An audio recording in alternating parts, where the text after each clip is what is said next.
عطر في الأرواح تنام. السلام علیکم و رحمت الله و برکاته. خوش آمدید به درس 15 تفسیر قرآن کریم. امروز به ادامه این مسیر نورانی می پردازیم، پس با دقت گوش دهید و اگر سوالی داشتید در نظرات مطرح کنید. درس امروزی از آیت 94 تا 101 سورت بقره می باشد. اعوذ بالله من الشیطان الرجیم. بسم الله الرحمن الرحیم.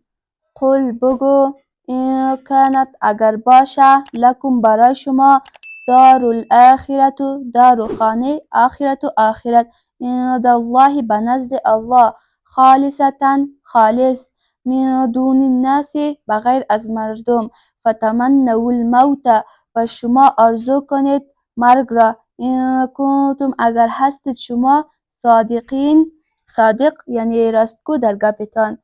یهودی‌ها می‌گفتند که بغیر از یهودی هیچ کس دیگر به جنت داخل نمی‌شد و جنت فقط برای یهودی‌ها ساخته شده.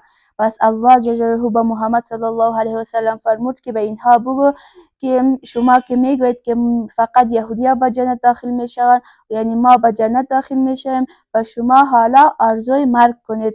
پس اگر شما بمیرید شما خود مستقیم به جنت داخل میشوید و از این مشکلات های دنیا خلاص میشوید و به نعمت ها داخل میشوید. اگر شما در گپتان صادق هستید پس شما آرزوی مرگ کنید که شما به جنت بروید. فلی لن یتمنوه هرگز اینها آرزو نمی کنند مرگ را ابدا ابد بیما به سبب آن عملهایی که قدمت پیش فرستاده ایدیهم دستهای اینها والله و الله علیم علم است یعنی میفهمد بالظالمین بالای ظالمان. الله جلاله فرمود که این یهودی ها هرگز آرزوی مرگ نمی کنند به خاطر که اینها خودشان میفهمند که ما بسیار گناه های زیاد انجام دادیم و از الله جلاله بسیار زیاد نافرمانی کردیم. پس اگر ما آرزوی مرگ را کنیم پس ما مستقیما به جهنم داخل میشویم. به همین خاطر اینها آرزوی مرگ را نمی کنند. ولتجدنهم و حتما پیدا میکنی تو اینها را ای محمد صلی الله علیه و سلم احرس الناس حرصترین مردم علی حیات بر زندگانی من الذین از کسانی که اشرکوا مشرکان هستند یود خوش دارند احدهم هر یکی از اینها لو اینکه یعمر عمر داده شود 1000 سنه 1000 سال و ما هو و نیست او بمزحزحه خلاص کننده من العذاب از عذاب ان اینکه یعمر عمر داده شود والله و الله بصیر بینا است بما به آنچه که یعملون میکنند اینها.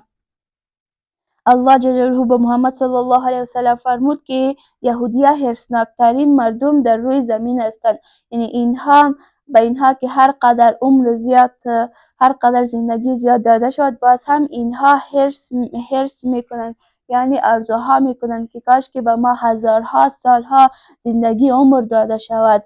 و یعنی مشرکان هم همین آرزوها را میکنند، عمر زیاد را خوش دارند. و یهودی‌ها از مشرکا هم بدتر هستند، زیاد حرصناکتر هستند.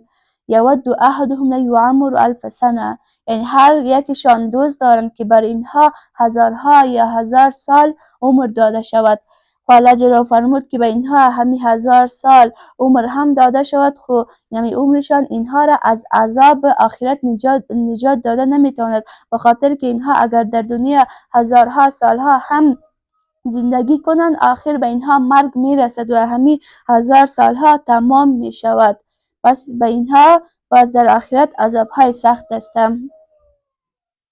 قل بگو ای محمد صلی الله علیه و سلم ما کان کسی که باشه عدوا دشمن لجبریل برای جبرائیل فانه پس بشک که او یعنی جبرائیل علیه السلام نزله نازل کرده قرآن را علی قلبک بر دل تو باذن الله به اجازه الله مصدقا تصدیق کننده است، یعنی همین قرآن کریم لما از آن کتابایی که بین یدیه پیش ازی بود و هدی و هدایت است و بشرا و بشارت است للمؤمنین برای مؤمنان. وقتی که به یهودی‌ها گفته میشد که شما چرا به محمد صلی الله علیه و سلم و به قرآن کریم ایمان نمیآورین، پس جواب اینها ای بود که به خاطر که ما همراه جبرائیل علیه السلام دشمنی داریم و جبرائیل علیه السلام به محمد صلی الله علیه و سلم وحی نازل میکند، یعنی وحی برش میآورد. پس اگر کدام فرشته دیگه به محمد صلی الله علیه و سلم وحی بیاورد، پس ما در وقت به محمد صلی الله علیه و سلم ایمان میآوریم و به قرآن کریم. خب حالا که جبرائیل علیه السلام به محمد صلی الله علیه و سلم وحی میآورد، پس ما ایمان نمیآوریم. پس الله جل به محمد صلی الله علیه و سلم فرمود که به اینها بگو که جبرائیل علیه السلام او کسی است که به ما، یعنی به ما قرآن کریم آورده به اجازه الله جل مصدقا لما بین یدیه، که همین قرآن کریم تصدیق کننده آن کتاب هست که پیش از این بود، لکه مثل زبور، انجیل، تورات، که هم قرآن کریم همه این کتاب ها را تصدیق می کند.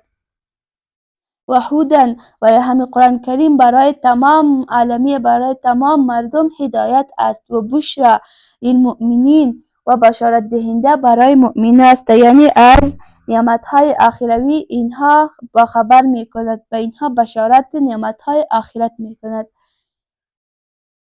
ما کسی که کان باشد عدوا دشمن لله برای الله و ملائکته و ملائکه های او و رسوله و پیغمبرای او و جبریل و با جبرائیل و میکال و میکائیل، فإن الله، پس بشک الله عدو دشمن است للکافرین برای کافرها.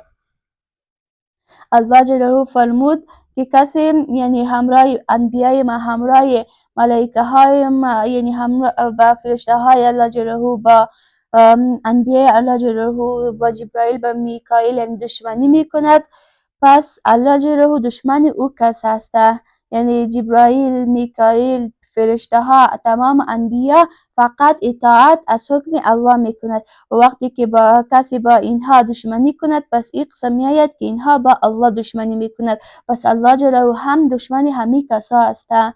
و لقد، و به تحقیق، انزلنا نازل گردانیدیم ما الیک بر تو آیت بینات، آیت های روشن، و ما یکفر و کافر نمی شود بها با آن فاسقان او کسایی است که از دایره احکام شرعی خارج می شوند. کسی که از دایره احکام شرعی خارج شوند، پس به او فاسق گفته می شود، و کسی که در دین اسلام فسق می کند، پس به او کافر گفته می شود. الله جلاله به محمد صلی الله علیه و سلم فرمود که ما به تو آیت‌های روشن را نازل کردم، یعنی قرآن کریم، که هر کسی که این معجزه تو را ببیند، پس تو را میشناسد، تو را قبول میکند. و یک گروه هست که آنها تو را قبول نمیکند، اگر این معجزه را هم ببینند، او گروه فاسقا هستند. و کلما، آیا هر وقت که عهدو ببندد اینها عهد را، نبذه می اندازد او را فریق گروه منهم از اینها، بلکه اکثرهم اکثر اینها لا یؤمنون ایمان نمی آورند. اینجا مراد از عهد دو عهد است، یک عهد عمومی، یک عهد خصوصی. عهد عمومی او عهدی است که وقتی الله جلاله تمام روح‌ها را پیدا کرد، یعنی روح‌های انسان‌ها را، پس به آنها فرمود که الستو بربکم، یعنی آیا ما پروردگار شما نیستم؟ پس تمام روح‌ها شاهدی داد که بله تو پروردگار ما هستی. و این عهد عمومی گفته می شود، و به این عهد میثاق هم گفته می شود که این عهد بسیار محکم است. و دوم عهد خصوصی می باشد که الله جلاله با هر امت انبیا کرده، یعنی با بنی اسرائیل، یعنی با یهودی این عهد کرد الله جلاله که شما از انبیای من و از پیغمبر آخر زمان و او کتاب که به اون نازل می شد ایمان بیاورید. پس الله جلاله فرمود که به همین وعدهشان بسیار کمی از اینها قایم ماندن، یعنی دیگه همگیشان از این وعده روی گردانیدند. ولما، و هر وقت که جاءهم آمد به اینها رسول، یعنی پیغمبر، من عند الله، از جانب الله، مصدق تصدیق کننده است، لما آنچه که معهم همراه اینها بود، نبذ انداخت فریق گروهی منهم از اینها،